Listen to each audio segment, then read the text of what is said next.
पित्त की थैली के अंदर जो पत्थर बनते हैं, स्टोन जो बनते हैं, वह क्यों बनते हैं और क्या कारण है और कौन कौन से पत्थर होते हैं और शरीर के ऊपर क्या इनका दुष्परिणाम है, मैं doctor Krishna Kumar, general physician, आज आपको इसके बारे में एक्सप्लेन करूंगा।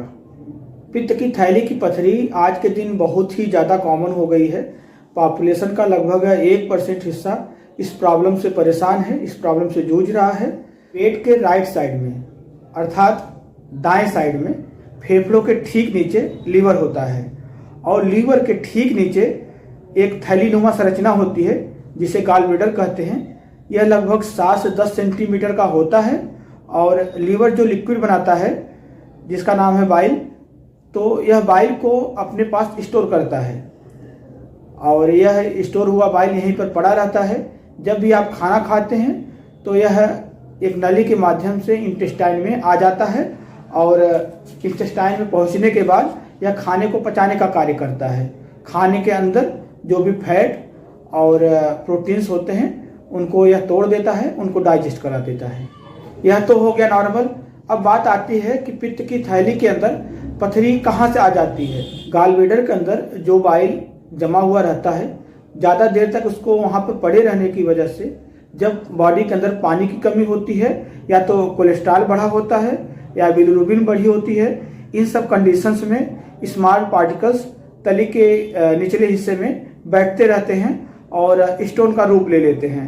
यह स्टोन ज़्यादातर कोलेस्ट्रॉल का होता है। लगभग सारे स्टोन का 80% स्टोन कोलेस्ट्रॉल के होते हैं, बहुत ही ज़्यादा कॉमन है। और बचा बाकी 20%, तो 20% में बाइल साल्ट के वजह से जो स्टोन बनते हैं वो होते हैं जिसे पिगमेंट स्टोन कहा जाता है।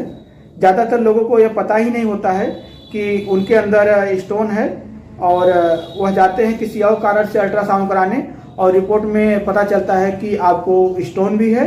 अगर पित्त की थैली में पथरी है तो दिक्कतें क्या क्या होती हैं। पथरी की वजह से राइट साइड में लंग्स के नीचे दर्द होता है और यह दर्द धीरे धीरे फैलकर पीठ की तरफ चला जाता है और कई बार तो यह जो है दर्द गले के पिछले हिस्से और शोल्डर को पूरा कवर कर लेता है और कमर दर्द भी होने लगता है। दर्द के साथ जी मचलाना और उल्टी होना ये गॉल ब्लैडर स्टोन का बहुत ज़्यादा कॉमन लक्षण है। लगभग 80% पेशेंट में देखने के लिए मिलता है। अगर यह सब समस्याएं बार बार हो रही हैं तो आपको यह जानने की ज़रूरत है आखिर यह क्यों हो रहा है। इसके लिए आप एक बार अल्ट्रासाउंड जरूर कराएं जिससे यह क्लियर हो सके कि यह गॉल ब्लैडर का पेन तो नहीं था। गॉल ब्लैडर स्टोन आखिर हो क्यों रहा है। कई बार यह जेनेटिक होता है, पीढ़ी दर पीढ़ी लोगों में आता है, जैसे दादा को था, फिर पिता को, फिर आपको, ऐसा होता है। और इसके अलावा औरतों में पुरुषों की तुलना में ज़्यादा देखने के लिए मिलता है। जो यंग लेडी होती हैं और साथ साथ ओवरवेट होती हैं जिनका वजन बहुत ज़्यादा होता है और इसका रीज़न होता है कि वो ज़्यादा तला भुना और फैट वाली चीज़ें खाती हैं जिसकी वजह से उनके बॉडी के अंदर कोलेस्ट्रॉल बढ़ जाता है और शरीर में कोलेस्ट्रॉल ज़्यादा पहुंचने की वजह से यह गॉल स्टोन का बनने का कारण होता है। इसके अलावा डायबिटिक पेशेंट में यह ज़्यादा देखने को मिलता है। इसके अलावा व्यायाम न करने वाले लोग जो हमेशा बैठे रहते हैं, व्यायाम वगैरह नहीं करते हैं, चलते फिरते कम हैं, एक जगह बैठने का कार्य होता है। अगर यह कोई प्रॉब्लम नहीं कर रहा है तो आप बिना ट्रीटमेंट के रह सकते हैं, लेकिन यदि आपको पता चल गया है कि स्टोन है तो आपको इसको निकलवाना ज़्यादा ज़रूरी होता है। अगर निकलवा देंगे तो टेंशन फ्री हो जाएगा। साल भर 6 महीने तक का टाइम लेके आप इसे निकलवा सकते हैं और 2 तरीके से निकाला जाता है। एक होता है ओपन सर्जरी, जो पहले बहुत कॉमन था। पहले ओपन सर्जरी के माध्यम से ही स्टोन को बाहर निकालते थे। आज के दिन में लेप्रोस्कोपिक सर्जरी अवेलेबल है, तो आप लेप्रोस्कोपिक सर्जरी अगर करवाते हैं तो उसमें ब्लीडिंग के चांस कम रहते हैं और कॉम्प्लिकेशंस बहुत हद तक कम हो जाती हैं, जल्दी पेशेंट रिकवर हो जाता है।